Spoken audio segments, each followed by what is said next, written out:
Hello everyone! I am back again with another horror story.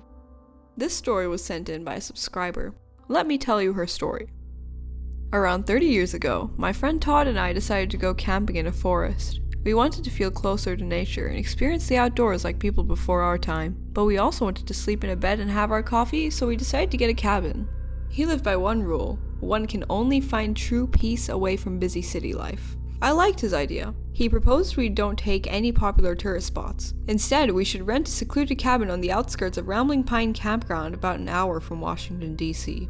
They called it the Willows Hut. A long road led to it called Willows Street. Todd booked the cabin and it was stocked with all our needs such as firewood, food, and water. But as luck would have it, Todd had a work emergency. "We can go after I get off from work. It won't be that dark, and it's just an hour's drive. We'll be there in no time," he assured me. I agreed, but since we didn't have a car back then, I was a little worried.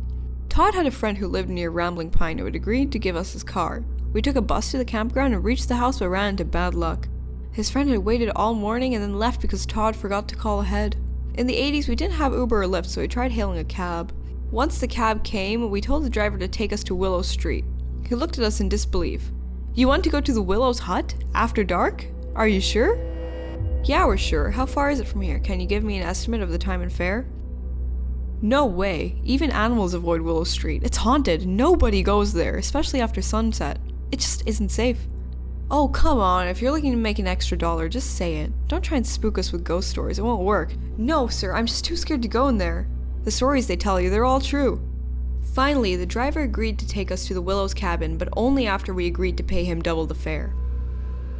It was a quiet summer evening and the roads were nearly empty. It was dark when we finally crossed Rambling Pine, so the car had to drive slowly. Half an hour later, we came across a board saying Willow Street and the cab driver turned towards the forest. The car's headlights lit up the road.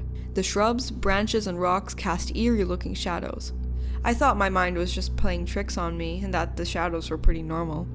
But the driver looked terrified. He was praying all throughout the ride, and he thought the shadows were all sorts of witches and ghosts.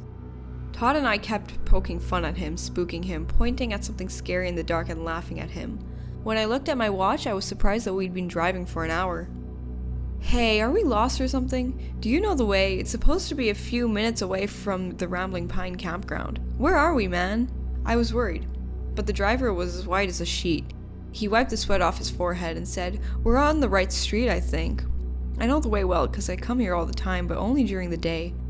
Maybe we drove down a detour? It's pretty dark." We started looking around, trying to find a way or turn. The sky was black, no stars or moon. There was dense, pitch-black darkness in the forest, and the possibility of getting lost there sent a chill down my spine. Todd saw something outside the window in the forest.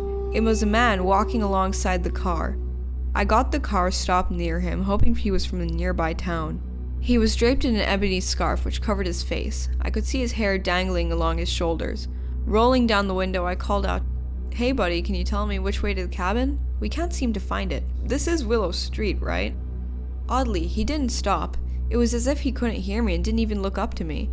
He just gestured to the left as if the cabin was somewhere out there. There was a small dirt road and the driver turned left. It was bumpy, but we were desperate to find our way. He had to drive even slower. I turned around to thank the man, and I felt cold and numb with fear as if my soul had left my body. Speechless, I grabbed Todd's shoulder and he turned around. That man was floating a few feet up in the air and he was following the car. His hair was flowing in the wind and the scarf had fallen from his face, but I couldn't make out anything in the dark. We started freaking out.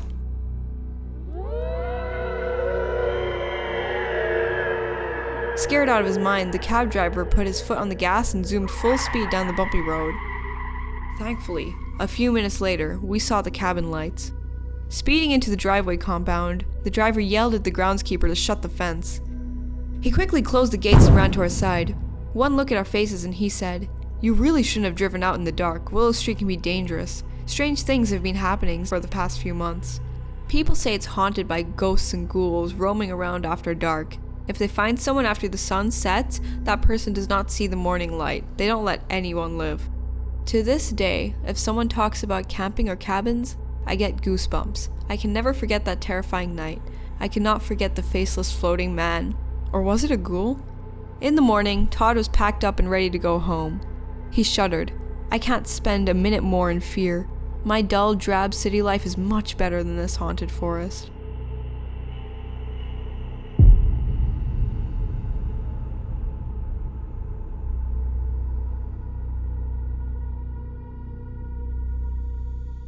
So this was today's story. I hope you enjoyed it. And don't forget to like this video if you enjoyed the story, and let me know what you think in the comments, and I'll see you again with another horror story. Until then, bye!